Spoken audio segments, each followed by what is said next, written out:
Hablemos de la paz mundial. Normalmente suena como un sueño, ¿verdad? Algo casi inalcanzable. Pero, ¿y si la ciencia nos dijera que no? Que existe un camino concreto para conseguirla. Bueno, pues en este análisis vamos a ver precisamente eso, una hoja de ruta hacia la paz, pero basada en datos, en investigación y en psicología. La investigación sobre la paz nos obliga a hacernos una pregunta, un poco radical. ¿Y si hemos estado buscando la solución en el lugar equivocado todo este tiempo? ¿Y si la clave no está en los grandes tratados de paz ni en las cumbres de líderes mundiales? ¿Y si la respuesta estuviera en algo mucho más cercano? En nuestras leyes, sí, pero también en nuestros hogares, y sobre todo, dentro de nuestra propia cabeza.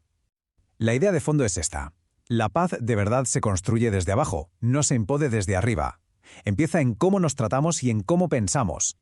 Muy bien, vamos a meternos en materia. Para entender bien este enfoque, lo primero es cambiar el chip. Hay que ir más allá de la idea de que la paz es, simplemente, que no haya una guerra. La investigación va mucho más al fondo. Aquí el investigador Johan Galtung nos da dos conceptos que son clave. Por un lado está lo que él llama paz negativa. O sea, vale, no hay combates, no hay bombas, se acabó.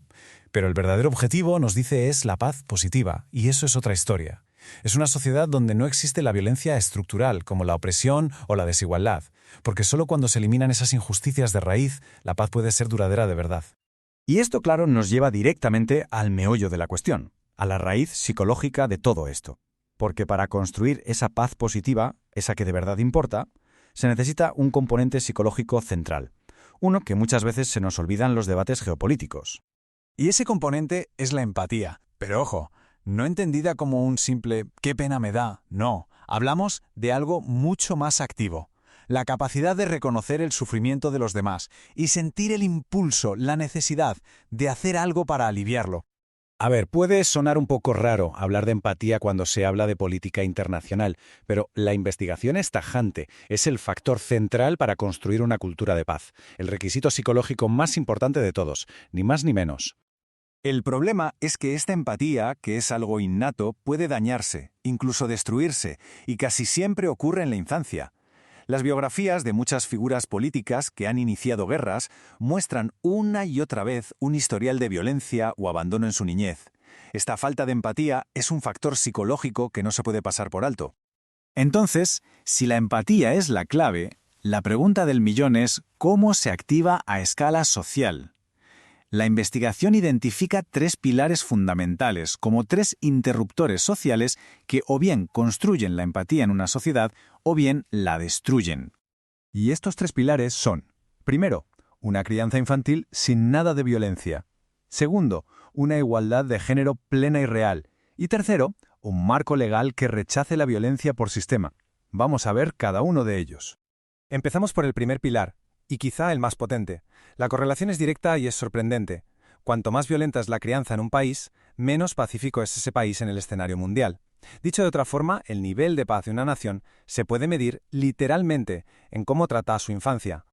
Y lo más increíble es que esto no es una teoría, es verificable. Si se cogen los datos de UNICEF sobre disciplina violenta, se cruzan con las leyes de cada país sobre el castigo corporal y se compara con el índice de paz global, los resultados encajan a la perfección. Las cifras no mienten. Pasemos al segundo pilar, la igualdad de género.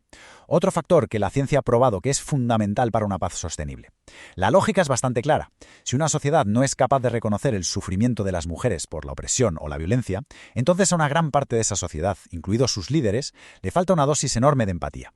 Para construir la paz, promover la igualdad de género significa, por un lado, hacer cumplir los derechos de las mujeres y prohibir la violencia doméstica, claro. Pero va más allá. También se trata de redefinir la masculinidad, de fomentar una masculinidad cuidadora, con padres más implicados y más hombres en profesiones sociales. Es un cambio cultural muy profundo. Y esto nos lleva de cabeza al tercer pilar, la ley como un reflejo del alma de una nación. La idea es sencilla. Las leyes no solo castigan, también educan. El marco legal de un país nos dice qué nivel de violencia está dispuesto a tolerar como sociedad. Para medir esto, se desarrolló el índice de cultura de violencia. Y como se ve aquí, los países con una puntuación baja, o sea, los más pacíficos, suelen tener leyes que prohíben el castigo corporal, que protegen contra la violencia dentro del matrimonio y que han abolido la pena de muerte. Por otro lado, los países con puntuaciones altas que no tienen estas protecciones inician conflictos armados con muchísima más frecuencia. Bueno, ya tenemos los 3 pilares. Ahora, ¿cómo se integra todo esto en una estrategia real? Pues el concepto que lo une todo se llama Peace Mainstreaming, que podríamos traducir como transversalización de la paz. La transversalización de la paz es, básicamente, el compromiso de un gobierno de dar prioridad a las estrategias pacíficas en todas las áreas de la sociedad. No es un departamento aparte, es una filosofía que lo impregna absolutamente todo. ¿Y cómo se ve esto en la práctica? Pues implica una prohibición legal de todas las formas de violencia, enseñar resolución no violenta de conflictos en los colegios, promover activamente la igualdad de género, fomentar la responsabilidad de los medios de comunicación y, por supuesto, adherirse sin excusas a los derechos humanos y a los objetivos de desarrollo sostenible. El punto crucial, por tanto, es ¿qué se puede hacer ahora mismo? Esta estrategia parece monumental, pero la clave está en que no hay que esperar a que todo esté perfectamente alineado para poder empezar.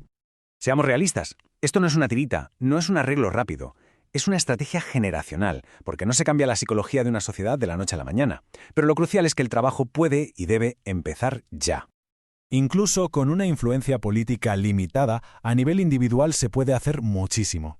Se puede practicar una crianza sin violencia en el propio hogar, se puede abogar por la prohibición de una forma específica de violencia que todavía sea legal, y se puede recordar a los líderes políticos sus compromisos con los Objetivos de Desarrollo Sostenible, en concreto el 5 sobre igualdad de género y el 16 sobre paz y justicia. Lo que nos deja con una última reflexión, que es la esencia de todo este enfoque. Si la paz del mundo depende de la empatía, ¿dónde, si no, empieza realmente el trabajo?